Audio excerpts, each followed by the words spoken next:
September 24th, 2025.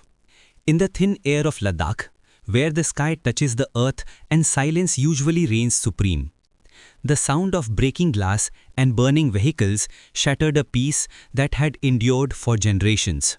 4 people lay dead, 70 others injured. A region that had celebrated its separation from Kashmir just 6 years earlier was now bleeding for a freedom it thought it had already won. The images were jarring. Elderly hunger strikers, 72 and 60 years old, lying unconscious in hospital beds after fasting for 2 weeks. Their failing bodies became the spark that ignited streets filled with young protesters. When democracy feels distant and voices go unheard, sometimes the body becomes the last form of protest, the final way to say, "We matter." This wasn't just another protest. This was the explosion of a paradox that had been building since August 2019. Ladakh had achieved something it had dreamed of for decades: separation from Srinagar's administration, freedom from Kashmir's shadow. The Buddhist majority region had long felt marginalized under Jammu and Kashmir's rule. When the central government carved out Ladakh as a separate union territory, there was celebration in the streets.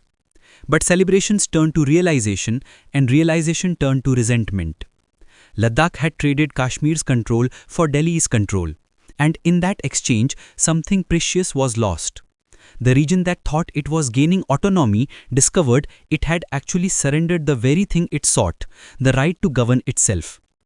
Under the old system, despite its flaws, Ladakh had elected representatives with real power. The Hill Development Councils in Leh and Kargil made decisions about local affairs, controlled budgets, shaped their communities' futures. But as a union territory without a legislature, all that power flowed upward to a lieutenant governor appointed by Delhi, to bureaucrats who had never walked these mountain paths or understood these ancient rhythms of life. The activists leading this movement understood something fundamental about constitutional law that many miss. Structure shapes democracy more than rhetoric. When Sonam Wangchuk, the climate educator who inspired the Bollywood film Three Idiots, began his hunger strike, he wasn't just protesting policy. He was demanding a different relationship between the center and the periphery, between Delhi's decisions and Ladakh's destiny. Their demands crystallized into 4 concrete asks: full statehood, inclusion under the 6th schedule of the Constitution, a Ladakh Public Service Commission to guarantee local jobs, and separate parliamentary constituencies for Leh and Kargil. Each demand represented a different aspect of self-determination: political, constitutional, economic, and representational autonomy. The 6th schedule, this is where constitutional theory meets lived reality. Created for tribal areas in northeast India, it grants autonomous district councils the power to make laws on land, forests, water, minerals, agriculture, and social customs. For a region where 90% of the population belongs to tribal communities, this isn't just administrative reorganization, it's cultural survival. In Ladakh's fragile high-altitude desert ecosystem, every development decision carries consequences that ripple through generations. Glaciers that feed rivers across Asia, pastures that sustain traditional livelihoods, mineral deposits that attract outside interests, these aren't just resources to be managed by distant bureaucrats. They're the foundation of a way of life that has endured for millennia. When Wangchuk speaks of environmental protection, he is not just talking about conservation. He is talking about constitutional shields. Under the 6th schedule, local councils could potentially block mining projects, regulate tourism, control land transfers. They could say no to developments that threaten their world, and that no would carry the weight of constitutional law. The violence of September 24th revealed the depth of this frustration. Young protesters set fire to the BJP office, vandalized the Hill Council headquarters, the very symbols of the democracy they felt had abandoned them. The irony was stark: attacking local democratic institutions because those institutions had been stripped of meaningful power. Wangchuk's response to the violence was swift and telling. Despite being 15 days into his own fast, he immediately ended it and appealed for calm. "This is the saddest day in Ladakh's recent history," he said. understanding that violence would only provide justification for more repression, more security measures, more control from Delhi. The government's reaction was predictably severe. Indefinite curfew, internet throttling, 50 arrests, and restrictions on gatherings under the new security code. But their narrative was equally predictable, blaming politically motivated individuals and provocative statements rather than addressing the underlying constitutional grievances that fuel such desperation. Delhi has made concessions, increasing tribal job reservations from 45 to 84%, mandating one-third women's representation in hill councils, granting official status to local languages. These are meaningful gestures, but they miss the fundamental point.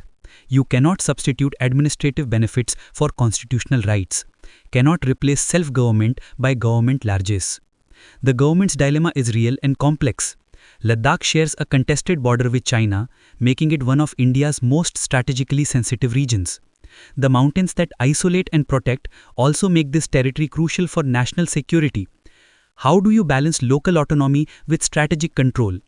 How do you grant self-determination in a region where sovereignty itself is contested? But this security argument cuts both ways. A population that feels genuinely empowered and protected by constitutional guarantees is more likely to stand with the nation during external threats. A community that feels colonized by its own government, that's where real security vulnerabilities emerge. Hearts and minds matter more than administrative control in border regions. The broader implications extend far beyond Ladakh's borders. If the central government grants 6 scheduled status here, other tribal regions might demand similar arrangements. The president could reshape center-state relations across India, challenging the one-size-fits-all approach to governance that has dominated post-independence administration.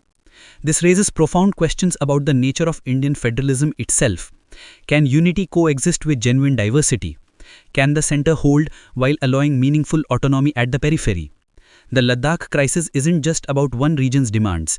It's about whether India's constitutional framework can accommodate the country's vast cultural and geographical diversity. The formal dialogue process continues, with the next meeting scheduled for October. But dialogue requires good faith on both sides, and the recent violence suggests that trust has eroded significantly. When hunger strikes by elderly activists becomes necessary to get attention, when peaceful protests turn violent, the very foundation of democratic conversation is cracking. As an indefinite curfew settles over Ladakh's ancient valleys and the internet falls silent, we are left with the halting question that extends far beyond these mountain borders. In a democracy as diverse as India, what happens when constitutional promises and ground realities diverge so dramatically that people feel compelled to choose between loyalty and dignity? Perhaps the answer lies not in choosing sides, but in reimagining what unity means in a land where every valley has its own language and every mountain peak tells a different story of what it means to belong. That's all for today on UPSCwise. If you found this video helpful, hit like, share your thoughts in the comments, and don't forget to grab the PDF notes on my Telegram, link in the description. Keep learning, keep growing, and keep moving closer to your IAS dream. Jai Hind.